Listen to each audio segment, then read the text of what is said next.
Malta's not here. This is what it sounds like when somebody's talking. Hopefully, it drowns out the buzz or the hum or whatever. Still there. Okay.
Running back to the stilettos.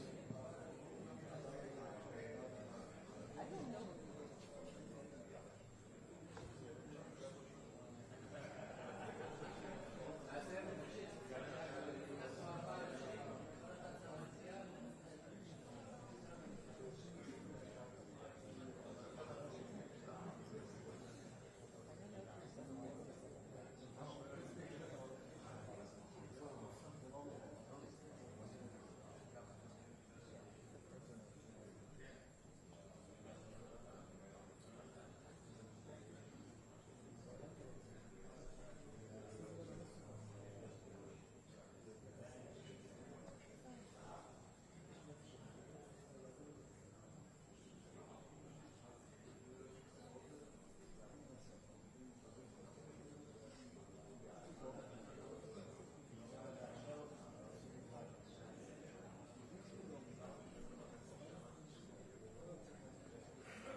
Good evening. This is my 5th visit to the region and 7th visit to Israel since October 7th. I'm back first and foremost to consult directly with our partners on the joint efforts to bring all of the remaining hostages home. I've met with families of the hostages multiple times during prior visits, as well as in Washington, and I expect to see them again tomorrow. The sheer agony, not knowing the fate of your loved one, it's almost unimaginable. And I know that that pain is almost unbearable. So we have been intensely focused from day one on getting the hostages, all the hostages, back with their families where they belong. And we will keep that focus until we get them back. We had an opportunity today to discuss with the Israeli government the response that Hamas sent last night to the proposal that the United States, Qatar, and Egypt had put together to bring the remaining hostages home and extend the humanitarian pause. What I can tell you about these discussions is that while there are some clear non-starters in Hamas's response, we do think it creates space for agreement to be reached. And we will work at that relentlessly until we get there. We had extensive discussions with the Prime Minister and national security leaders on the status of the military campaign to defeat Hamas and on the progress toward achieving the fundamental objective of ensuring that October 7th never happens again. At the same time, we're continuing to work closely with Israel and Lebanon on diplomatic efforts to de-escalate tensions on Israel's northern border so that families can return to their homes, both in northern Israel and in southern Lebanon, and live in peace and security. We also discussed the imperative of maximizing civilian protection and humanitarian aid to address the ongoing suffering of Palestinian civilians in Gaza. Nearly 2 million people have been displaced from their homes. Hundreds of thousands are experiencing acute hunger. Most have lost someone that they love. And day after day, more people are killed. On all of my previous visits here, and pretty much every day in between, we have pressed Israel in concrete ways to strengthen civilian protection, to get more assistance to those who need it. And over the past 4 months, Israel has taken important steps to do just that, starting the flow of aid, doubling it during the first pause for hostage releases, opening the north and south corridors in Gaza so that people could move out of immediate harm's way through these corridors with 4 hours pause every day, 3 hours notice. Opening Kerem Shalom, starting the flow of assistance from Jordan, establishing deconfliction mechanisms for humanitarian sites. As a result, today, more assistance than ever is moving into Gaza from more places than at any time since October 7th. As the largest donor of humanitarian aid to the Palestinians, the United States has helped provide much of that assistance, including funding 90,000 metric tons of flour delivered from Ashdod port.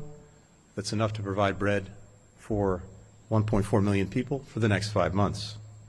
A UN team began its mission to the north to assess conditions for the civilians who are still there, as well as what needs to be done to allow displaced Palestinians to return back home to the north. And yet, as I said to the Prime Minister and to other Israeli officials today, the daily toll that its military operations continue to take on innocent civilians remains too high. In our discussions today, I highlighted some key steps that Israel should take to ensure that more aid reaches more people in Gaza. Israel should open Erez so that assistance can flow to northern Gaza, where, as I said, hundreds of thousands of people are struggling to survive under dire conditions. It should expedite the flow of humanitarian assistance from Jordan. It should strengthen deconfliction and improve coordination with the humanitarian providers. And Israel must ensure that The delivery of life-saving assistance to Gaza is not blocked for any reason by anyone. We urge Israel to do more to help civilians, knowing full well that it faces an enemy that would never hold itself to those standards, an enemy that cynically embeds itself among men, women, and children, and fires rockets from hospitals, from schools, from mosques, from residential buildings, an enemy whose leaders surround themselves with hostages, an enemy that has declared publicly its goal to kill as many innocent civilians as it can simply because they're Jews, and to wipe Israel off the map. That's why we've made clear that Israel is fully justified in confronting Hamas and other terrorist organizations. And that's why the United States has done more than any other country to support Israel's right to ensure that October 7th never happens again. Israelis were dehumanized in the most horrific way on October 7th. The hostages have been dehumanized every day since. But that cannot be a license to dehumanize others.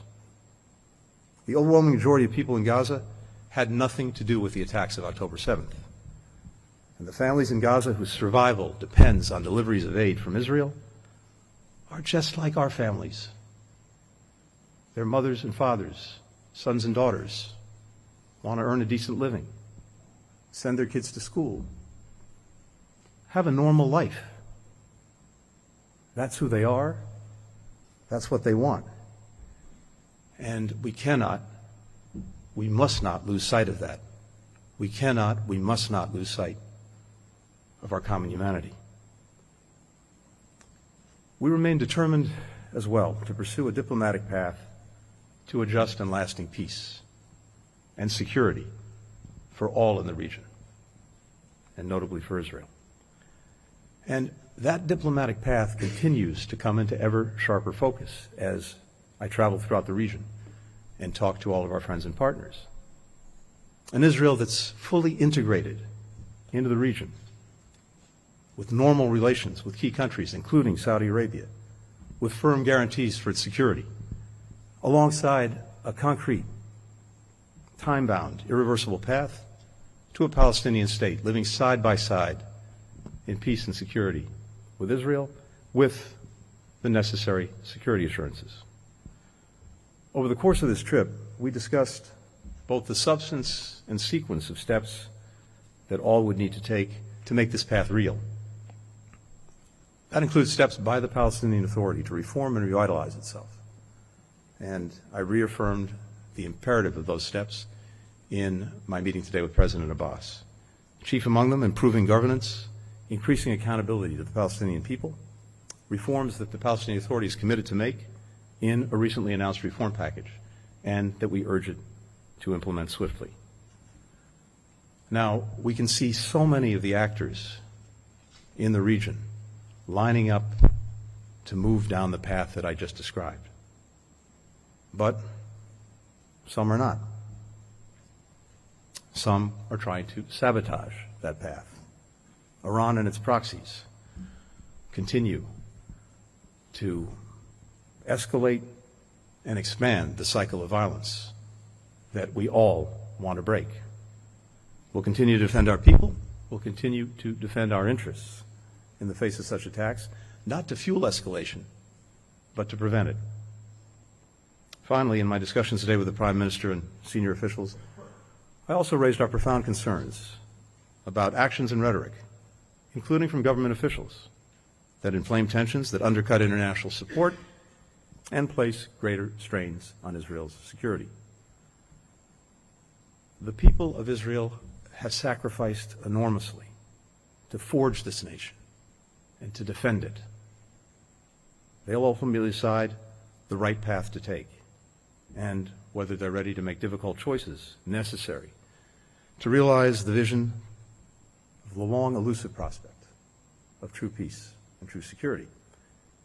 As a true friend of Israel, as the country that has always been first to its side, whether that was May 14th, 1948, or October 7th, 2023, we will always offer our best advice on the choices before this country. especially the ones that matter the most. Thank you. Happy to take some questions.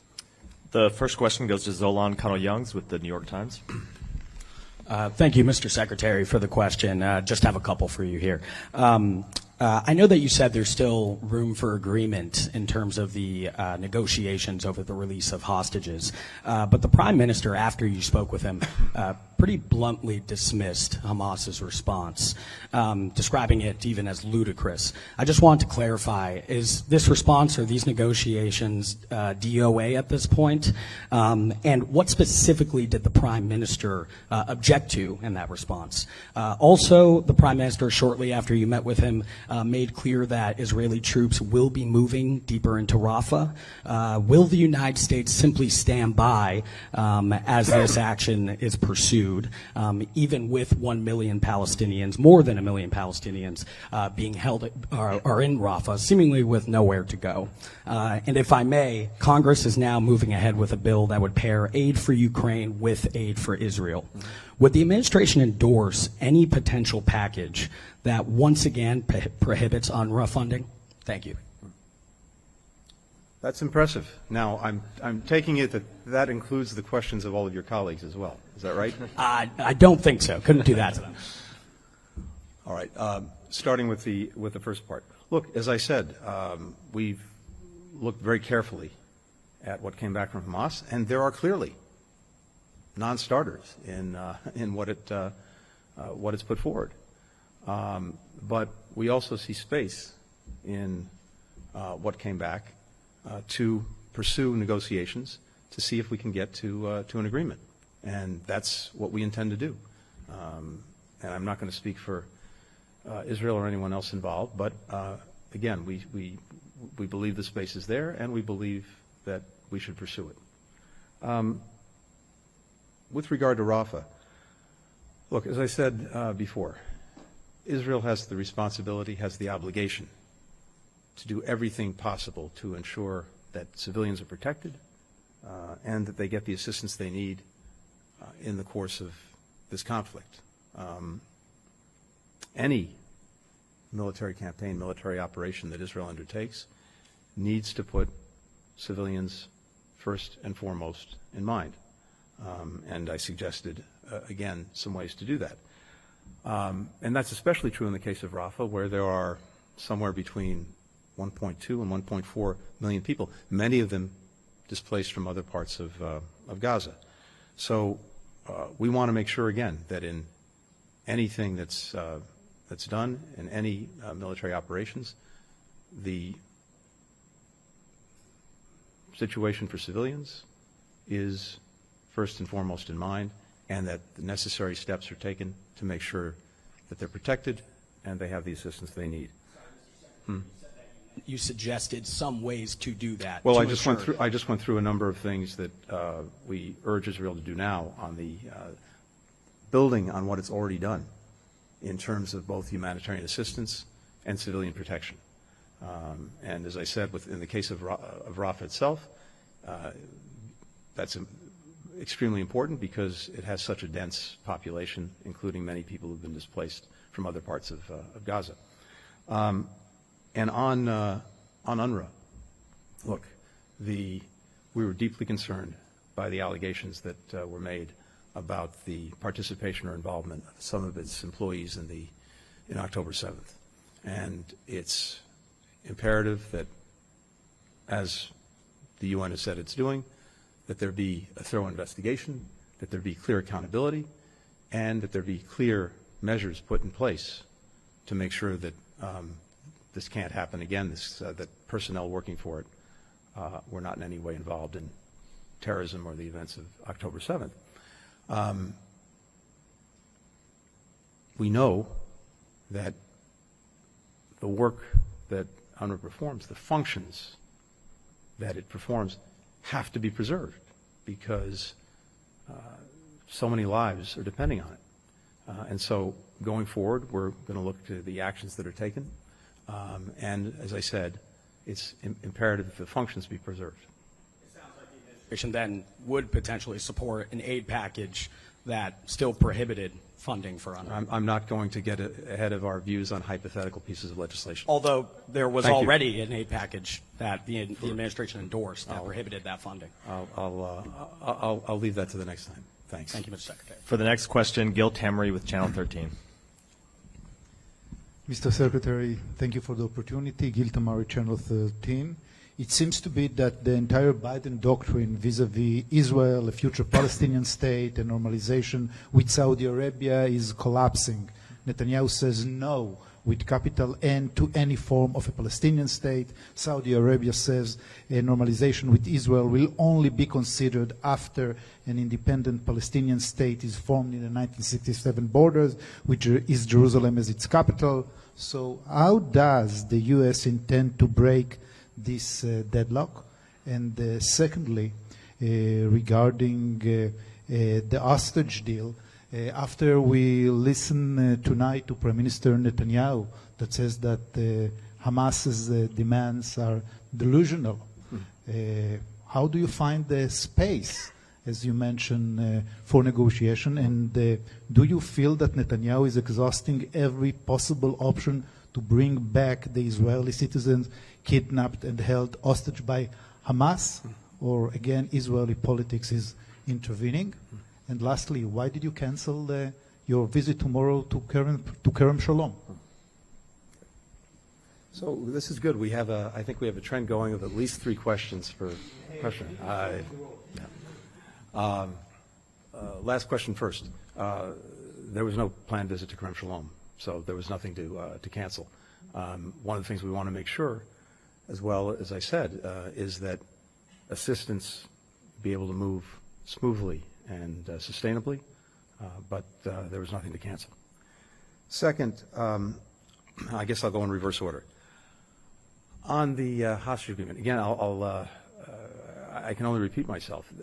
Clearly, there are things that Hamas sent back that are absolute non-starters, and I assume that's what the Prime Minister was referring to, but I don't want to speak for him. But at the same time, we see in what was sent back space to continue to pursue an agreement, and these things are always negotiations. It's not flipping a light switch. It's not yes or no.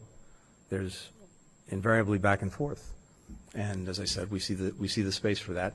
And given the imperative, given the importance that we all attach to bringing the hostages home, we're intent on pursuing it. Finally, as I've said before, we were, before October 7th, pursuing the possibility of normalization between Israel and Saudi Arabia. And in fact,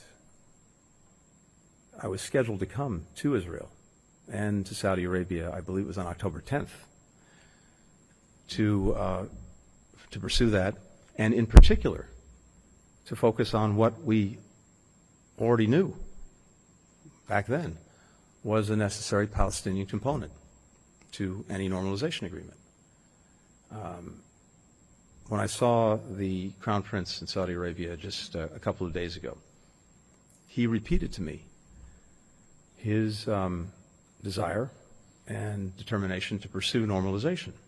But he also repeated that in order to do that, 2 things need to happen. 1, there needs to be calm in Gaza.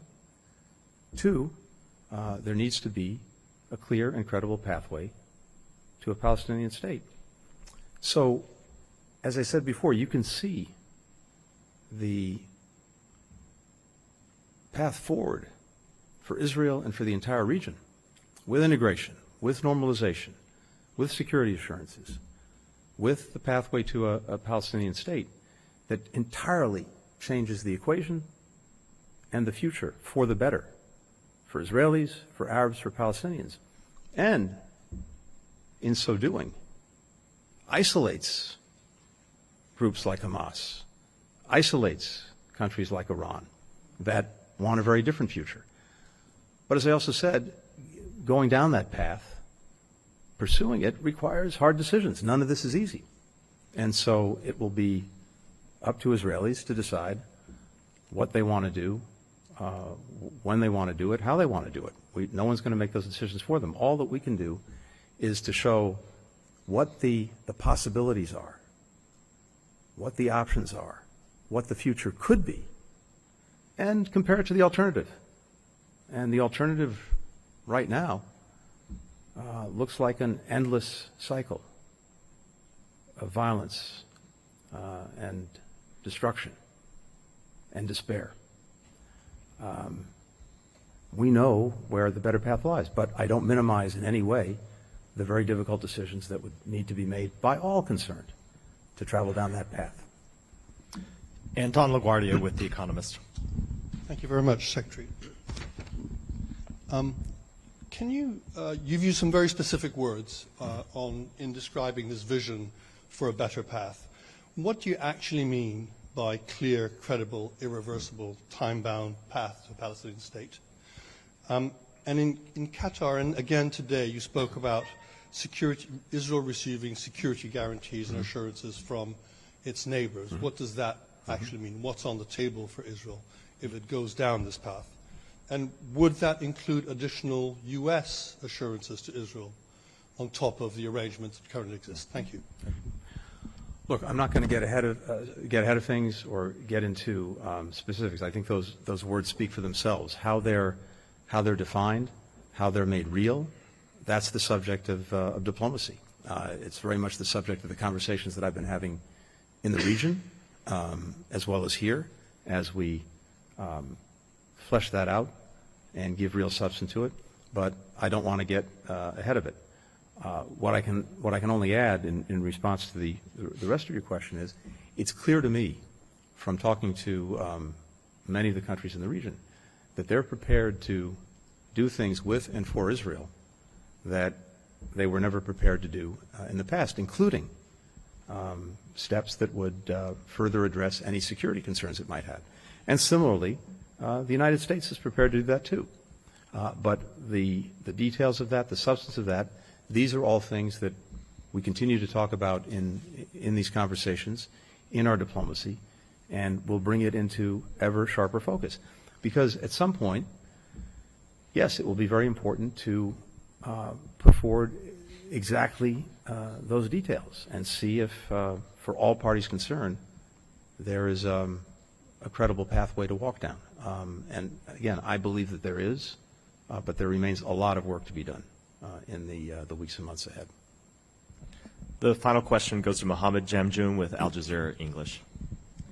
Mr. Secretary, thank you. I have two issues I want to ask you about. The first is regarding the fact that you've spoken about the importance of creating a pathway for a Palestinian state. There have been reports that you've asked the State Department to review options on potentially recognizing a Palestinian state. So I want to ask you if that's the case, and if so, is that a type of pressure point that you feel is needed to get Israel to agree to a ceasefire and one that could ultimately lead to a two-state solution? That's the first issue. Second issue I want to ask you about is the fact that Israel has maintained that Hamas needs to be eliminated, that it cannot have any role in governing Gaza after the war has ended. Where does the U.S. currently stand on this? Is it in any way acceptable to the U.S. for Hamas to be playing a role in governing Gaza in a day-after scenario? And what would U.S. policy be toward Hamas going forward? The short answer to the second part of the question is no.